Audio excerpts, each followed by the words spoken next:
ఉండి శాసనసభ ఎమ్మెల్యే అలాగే శాసనసభ డిప్యూటీ స్పీకర్ అయినటువంటి రఘురామకృష్ణంరాజు చంద్రబాబు నాయుడు గారికి షాకు ఇవ్వబోతున్నారా అంటే అంత సీన్ లేకపోవచ్చు, కానీ పెద్ద ఎత్తున ఆయన గురించి ఇప్పుడు సోషల్ మీడియాలో చర్చ జరుగుతూ ఉంది.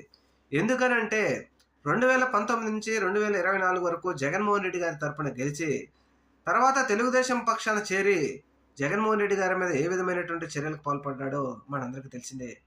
అయితే 2024 సార్వత్రిక ఎన్నికల్లో చంద్రబాబు నాయుడు గారు ఉండి నుంచి సీట్ ఇచ్చి గెలిపించిన తర్వాత ఆయనకు మంత్రి పదవి ఇస్తాడని, లేకపోతే టీటీడీ చైర్మన్ పదవి ఇస్తాడని అనేక ఆశలు పెట్టుకున్న రఘురామకృష్ణంరాజుకి అన్నీ కూడా వట్టి నీటి మూటలు అయిపోయినాయి. అయితే ఇప్పుడు ఉండి నియోజకవర్గంలో మార్కెట్ యార్డ్ చైర్మన్ అది నియమించుకోవడం కూడా కనీసం ఆయన చేతిలో లేకుండా జనసేన వారికి అప్పగించడంతో ఎట్టి పరిస్థితుల్లో రాజు చేతిలో ఏమీ లేదని చెప్పేసి తెగ బాధపడిపోతున్నాడంట.